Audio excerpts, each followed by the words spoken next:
About a few months ago, I saw this video by Life of Yama about how to read Russian in 9 minutes. And just a week ago, I saw this video by a guy named Kleidy about how to read Greek in 14 minutes. And these videos were extremely similar. They had the similar background, the similar color text, the similar title and thumbnail. It was definitely a style that they both used. And I'm not gonna accuse Kleidy of stealing, but it is a bit sketchy that he didn't really mention anywhere that he was inspired by Yama. So, to make it fair, to complete this trilogy, I'm gonna be doing the same thing, but with the language that I speak. Even if you speak a language like Korean, or Hindi, or Hebrew, or Arabic, please make the video that I just made, but for your language, with the same background, with the same color text, with the same graphic. Honestly, I want to see this video get made for other languages. Firstly, with some general principles, the Urdu alphabet is 39 excruciating letters. And, thankfully, they are categorized into some neat little groups. Urdu uses the Persian-Arabic script, so if you are coming from a language like Farsi or Arabic, you might think that actually I already know how to read this language, and I promise you do not. There are many differences, and what's most likely is that you're coming here from an English perspective. Unlike English, Urdu goes right to left. It is written and read the opposite way that English is, and keep that in mind, because if you forget it, it's gonna throw you off for ages. Then, Urdu also has no capital or lowercase letters, because Urdu letters merge with each other. So in one word, the letters within that word will stick to each other and become one. I'm gonna try and get through all of that as briefly as possible, starting with the vowels. Now, in my personal opinion, vowels are the hardest part of the Urdu language. So if you struggle with this, just don't worry about it too much, because I promise that the rest is easier. So there are only 4 vowels in the Urdu language, but actually there are 5. So the vowels are alif, alif mad a, vaw, chotiye, and bariye. Okay, so let's start with alif. Alif is the first letter of the Urdu alphabet, and it is a straight line. It's not very complicated. It does not merge with the letters after it, but it does merge with the letters before it within a word. Even in that case, it doesn't change the shape, so it always is just one straight line. It makes 2 sounds. At the beginning of words, typically makes an sound. There are exceptions to this rule, and I will address them later. In the middle and ends of words, it always makes an sound. There are examples for this, like the words anar, anar, sham, sham. The next letter is alif mad a. Alif mad a is alif but with a little hat on top. Just like alif, it merges with the letters before it but not the letters after it. The thing about alif mad a is that it always is at the start of a word. It will never actually merge at all because there isn't a letter before it. Alif mad a basically makes an sound for when a word starts with an but we can't put an alif because alif makes an sound at the start of words. This could be a lot less complicated if Urdu just had letters make one sound. And for the most part, Urdu does do that. In fact, pretty consistently, every consonant makes only one sound. The vowels just don't listen or some shit. The next letter and the next vowel in the Urdu alphabet is vaw. Vaw. This letter merges with the letters before it, but not the letters after it. And like alif, it doesn't change its shape ever. Vaw can act as both a consonant and a vowel. As a vowel, it makes an oo sound, like in boot. Ooh, ooh. But as a consonant, it makes a v sound. V, like very. It can also make a w sound because Urdu as a language does not differentiate between the w and v sounds and uses them interchangeably. So, one annoying thing about the letter vaw is that even though it's meant to make an oo sound, it sometimes makes an o sound for no reason. Like, it makes an oo sound in the word juta, juta. But it makes an o sound in the word to, to. So I am really sorry, but you can never know which one is which. This language is confusing. I hear you asking, Kailash, how do we know when it's making a V sound and when it's making an U sound? And the answer to that question is, we don't really, but there are some ways to tell. Like, if it's at the beginning of a word, it will almost always make a V sound, but if it's at the ends of words, it almost always makes an U sound. In the middles of words, the way you can usually tell is whether it is surrounded by vowels or not. So if the letter vowel right after it is a vowel and right before it is also a vowel, then it will probably be the and not U. And if it's surrounded by consonants, vice versa. So I'm going to go through some examples once again. The vowels are highlighted in green, so just pay attention to the vowel sounds. Chor, chor, R, Ravi, Ravi, Divar, Divar. So you got 3 out of 5 down. Now you just have 2 more left. And technically, I can explain this as one letter. So let's go to the last 2 vowels of the Urdu alphabet, the Ye's. This one that is on screen right now is called the Choti Ye, and this one that is on screen right now is called the Bari Ye. Choti Ye and Bari Ye both can act as vowels and consonants. As a consonant, both Ye's make a Y sound, like the English Y. Y, Y. And as vowels, Choti Ye makes an E sound and Bari Ye makes an A sound. These 2 letters merge with the letter before and the letter after it. So it is merged in the middle of the word. And when it is merged, it will look like a little curve with 2 dots underneath it. Unless it is at the end, because in the end it doesn't change its shape, it's just in its full form.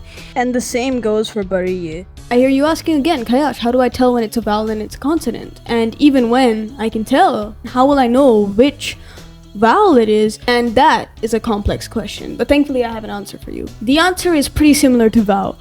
If it's at the beginning of the word, it's most likely a consonant. If it's at the end, it's almost definitely a vowel. If it's in the middle, it just depends on if it's surrounded by vowels or consonants. So if it is surrounded by consonants, how do we know which vowel it is? And the answer is, you just have to know, it's context. It's mainly contextual. So another thing about the vowel and consonant thing with Ye is that in a lot of examples where Ye is making a consonant sound, it is also making the vowel sound as well. Like if it's after a vowel but before a consonant, or vice versa, or even if it's between 2 vowels, it'll sometimes make both sounds. Like in the word Neya or in the word Q. Neya is with a Bari Ye, so it makes an A sound, but right after it is an Alif, so it also makes an Ya sound. Ne, A, Ne, Ya, Ya, Ya, Neya. And another word is the word Q, which means Y, Ki, E, Ki, You, Y, You. So that is with the Choti Ye, and it also makes both the vowel and consonant sounds. Also, do you remember when I said that there was an exception to Alif's pronunciation? This is where that exception occurs. It is with any other vowel. So if the letter Alif is at the beginning of the word and a vowel is after it, it will take on the sound of that vowel because those vowels can't be at the beginning of the words and make a vowel sound. They have to be consonants. There are a few examples of these. Ek, ek, Iman, Iman, Upar, Upar, Unt, Unt, R. So let's go through some overall examples of the Urdu vowels. Remember, they're highlighted in green, so just pay attention to the vowel sounds. Aludgi, Aludgi, Mehri, Mehri, Apne, Apne, Tere, Tere, Aap, Aap, Tum, Tum, Bill. Hey, hang on. What the fuck is that? Alright, so I lied to you. There is more than one exception to Urdu's pronunciations of vowels Actually, there's one major elephant in the room that I haven't even been mentioning whatsoever. Like, do you remember that word I mentioned before? Sakafat. Well, it's not sakaft, it's sakafat, even though there's no vowel between them. Meanwhile, a word like shinakt also has two ending letters that don't have a vowel between them, but it's not pronounced shinakat, it's pronounced shinakt. So does that mean that Urdu just inserts vowels in random places? Not exactly. You see, much like Arabic and Hebrew, Urdu used to use diacritics to denote vowels. These diacritics that they use are called zabar, zer, and pesh. A zabar is a subtle a sound. It's the a in kal. A zer is a subtle e sound. It's the I in dil. And a pesh, well, it shows up in the word Urdu itself. Because the word Urdu isn't pronounced Urdu, but it also wasn't Ardu, it's Urdu. And yeah, you're probably thinking, Kailash, this is so confusing. But don't worry, Putter. It gets a lot worse, because in the Big 25, we don't even use diacritics anymore. We just adapt their pronunciation. This actually explains the discrepancy in a vowel's pronunciation, because in a lot of the instances where it means oo, it's actually because the letter before it has a pesh on it. And in most cases, it's aw anyway. And this is probably because I actually don't even know how to type diacritics on my phone. I don't think goddamn Samsung offers that. But a major reason is that if a Urdu speaker looks at the letters alif, re, dal, and vav, they already know that that says Urdu. They don't need a pesh to determine its pronunciation. They already know what it means. So for most people, it's convenient because it means they don't have to like write an extra thing. But it also is pretty inconvenient in some circumstances. Like the two Urdu pronouns is and us, spelt the same with different diacritics. But because we don't use them, they end up being spelt the same, and you never know if it's meant to be is or us. Context tells you. So I know you just had a heart attack about the vowels, but don't worry. The consonants are far easier. Even though there are some letters that I think it is difficult to pronounce, I will teach you how to pronounce them, so just don't worry too much about it. Okay, like I mentioned before, the Urdu alphabet is organized into groups, so let's go through each group. The first group is be, pe, te, te, se. These letters are pronounced pretty much how you would expect them to be. Be is pronounced like a B, pe is pronounced like a P, te is pronounced like a T, te is pronounced like, well, I'll get to that, but se is just pronounced like a regular English S. Alright, now onto the pronunciation of te. You might notice that the one thing that this letter has different from the rest of the letters in this group is that the symbol is different. Instead of just having a various numbers of dots, it has a specific symbol on the top of it that is called a choti toy. But for the purposes of this video, I'm going to call it a topi. Topi means hat, so just, whatever. This hat basically means that it's pronounced like the previous letter, but with the flick of the tongue. A flick of the tongue from the ridge in your mouth all the way to your front teeth. So in this example, the previous letter is a te, which is pronounced like a T. So you pronounce like a T, but you flick your tongue. So instead of going ta, you go ta, ta, ta, te, te. And that is the pronunciation of te. Now these letters merge like ye, but with the respective dots of whatever letters they are. So for te would be the hat on it, and for be would just be one dot under it. The next group is jim, che, he, khe. The first letter in this is jim, which is, you can probably guess, pronounced like a J. The next letter in this is che, so it is pronounced like a CH in English. Next letter is he, and it's pronounced like an H, but like a consonant H.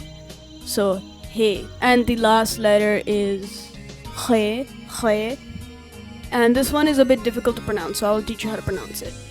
Start by saying a K sound and then bring your tongue up and say it further back in the mouth. You can think of it like making a narrow gap between your tongue and the roof of your mouth and then expelling air. So you're going to bring the back of your tongue up, but you're not going to touch the roof of your mouth, and then you're just going to expel air and it'll make the sound. and then you just have to add sound to it. Ha ha ha ha ha, he he he, and that is how you do it. Now these letters, because they're the same shape, they also merge the same. Now I'm gonna do group 3 and 4 together. These letters are dal, dal, zal, re, re, ze, zie. This letter is dal and it's just pronounced like a D. This next letter, it has that topi on top, so it's pronounced like a D with the flick of the tongue. D, D. Then that last letter is zal and it's just pronounced like Z. Then there's re, which is pronounced like an R, but not like an English R. If you speak any other language than English, you might notice that the English R is very soft. R, R, R. So you have to try and say an R very far forward in the mouth, right before your teeth, kind of. R, R, R, R, R. Kind of like you want to roll your R in the same area that you do R in the same spot, but just once. R, R. Then there's re, which how you see the topi, you know that this is just that same R but with the flick of the tongue. Re, re, re. That's how you pronounce it. Then there is ze, which is just pronounced like a Z as well. It's pronounced the same as zal. And then there's ye, which I'm not even going to teach you how to pronounce because it is a useless fucking letter. I hate this letter so much. I have never naturally encountered it in my 15 years of speaking the language Urdu. Like, every time I have seen this letter, it is because I am searching for it. I have never seen this letter naturally, not in somebody's name, not in books, not ever. This is a useless letter. A useless and frankly disgusting letter. I'm just going to tell you that it's kind of like a Y, but it's also kind of like a Z, but it's also kind of like H, and it's also kind of like G. Z, Z, Z. So these letters are merged the same way vowel is merged, where they never change their shape and they are attached to the letters before them, but not the letters after them. So they all merge the same way. After that, we have duos, which you might have noticed in the alphabet I gave earlier. There are a lot of pairs in this Urdu language that have the same shape, and I'll go through them individually, pair by pair. The first pair is seen and sheen, and as you can guess, these are pronounced as S and SH. They both merge with what I like to call the head of the letter, connecting between and at the beginnings of words, and at the end they don't change their shape. This is what I'm going to call the standard merging. After that is swad and zwad. They also inhibit standard merging, and swad makes an S sound and zwad makes a Z sound. So they also make two sounds that have already occurred in the language. Then there's toy and zoi. These letters never change their shape. So toy is pronounced as a th and zoi is pronounced as a z. Then we have ayan and lan. Ayan is pronounced like but like back in the mouth. Ayan, ayn, ayn. And then we have ran, which is kind of like ayan but with a G sound. So you start by saying g and then you go further back in the mouth. Ran, ran, and then you expel air. So ran, ran. And then you have fe and kaf. These also exhibit standard merging. Fe is just a F sound and kaf is like a K sound, but you say it further back in the mouth. So instead of going kaf, you go kaf, kaf, ka, ka, ka, ka. Just to make it even more confusing, right after kaf, the letter is also kaf, which is kaf and gaf. This kaf is pronounced just like a regular K, and this gaf is pronounced like a G. They also exhibit standard merging, I would say. And then lam and meme. Meme exhibits standard merging. Lam is an L sound and meme is a M sound. After that we have noon and noon. They both kind of merge like the be, pe, te, te, se letters I mentioned above. Noon is pretty straightforward. It is pronounced as an N. Noon is a bit more interesting. I think this sound shows up in a lot of languages. It just doesn't show up in English, but it is a nasal sound. It shows up in the word lasagna, I think, and I think that most English speakers know how to pronounce lasagna. Nya. You hear that?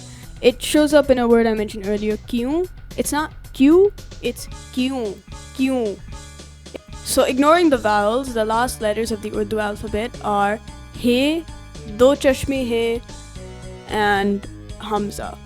So they all sound like they would make an H sound, but actually only two of them make an H sound. Hey basically makes a sound like an H, but his sound is just a little bit more complex than that. Like in the word ke, it kind of sounds like it makes an A sound. Ke, but it's actually like ke. Or in the word ye, it is also making a h sound, but it kind of sounds like it makes A sound. So like ye, there's still an H sound there. And also in the word na, it also has an H sound there, but it kind of sounds like it's making an A sound. Na. But at the beginning of words, it does sound like a consonant, like hamari, hum, or even in the middle of words. So it does have a bit of a complex pronunciation. Then there is do chashmi hai. It's called do chashmi hai because it has two loops on it. And it also makes an H sound, but it is in something called bhari alfaz, where it makes an H sound for emphasis. In the word pag, you can hear the H sound, but it's not technically a consonant. It's not like bahag, it's pag. English speakers are a little bit familiar with this, with the TH sound, which also happens in Urdu. Te and do chashmi hai would be th, like a TH sound. The last letter of the Urdu alphabet is Hamza. And this is not a consonant or a vowel either. This letter basically just changes the pronunciations of the ye's when they're put on top of them. Like it changes A to I, basically. But I don't think you will encounter it that much. Okay, so now that you've went through every letter in the Urdu alphabet, I'm gonna give you some example words and hope to God you remember the merging and everything. It is very complicated. But just in case you don't remember the merging, I'm gonna give you each individual letter as well as the fully formed letter. Thelo, kitab, koshish, khwab. Now that we're almost done, I'm just gonna go through maybe one or two more things and then we'll check comprehension. If you didn't struggle with the vowels and you didn't struggle with the pronunciation, you definitely struggled with the merging. In fact, you might have struggled with all three, so I'm just gonna clear up some confusings of merging. Basically, I would say that there are three main ways that Urdu letters merge. There's standard merging, where the head of the letter is at the beginning and the middle, and then at the end it's the full form. There's vowel merging, where it never changes its shape and it only merges to the letter before it and not the letter after it. And there's ye merging, where it merges into this little curve with a specific amount of dots or maybe a specific symbol on it to denote it. But at the end it's in its full form. So on screen right now I'm going to show which letters fit into which category. So just keep it in mind.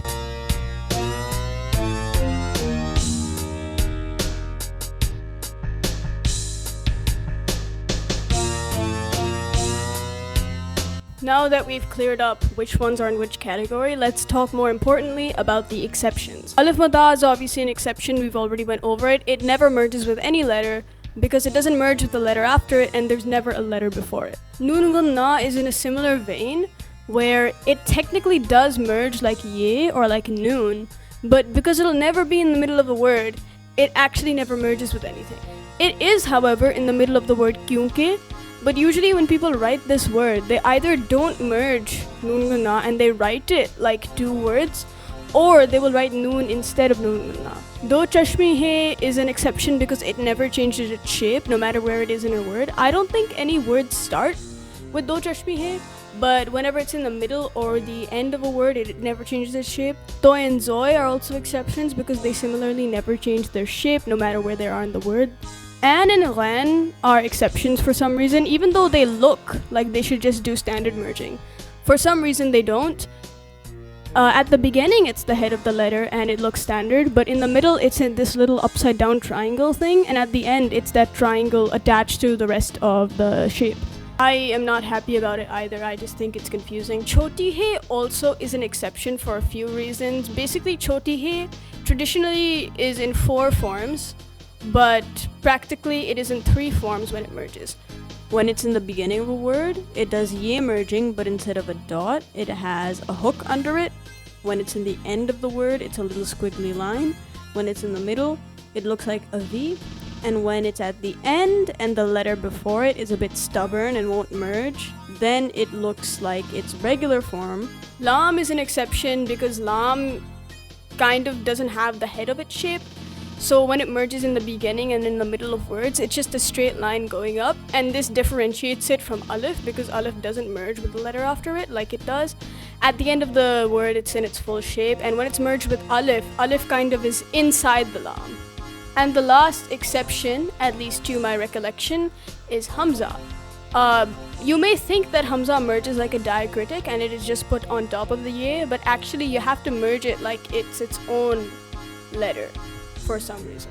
So to my recollection, that is all of the exceptions to the merging in Urdu. And now you can finally read Urdu, but we won't know unless you get through these practice words. So I'll do those right now. Parinda, parinda, namak, namak, asman, आसमान, कपड़े, कपड़े, कोई, कोई, दूसरे, दूसरे, शनाख्त, शनाख्त, सकाफत, सकाफत, बाट, बात, तोता, तोता, लोगो, लोगो, क्योंकि, क्योंकि, नैया, नैया, वो, is, us. And lastly, I'm just gonna do one full round of the alphabet. So, keep up with me. Alif, alif mada, be, te,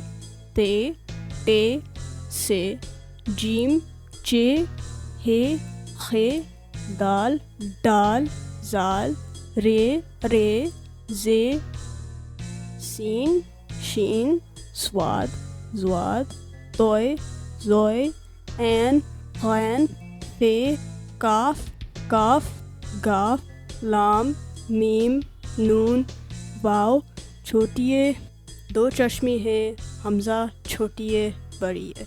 Congratulations! You can finally read Urdu.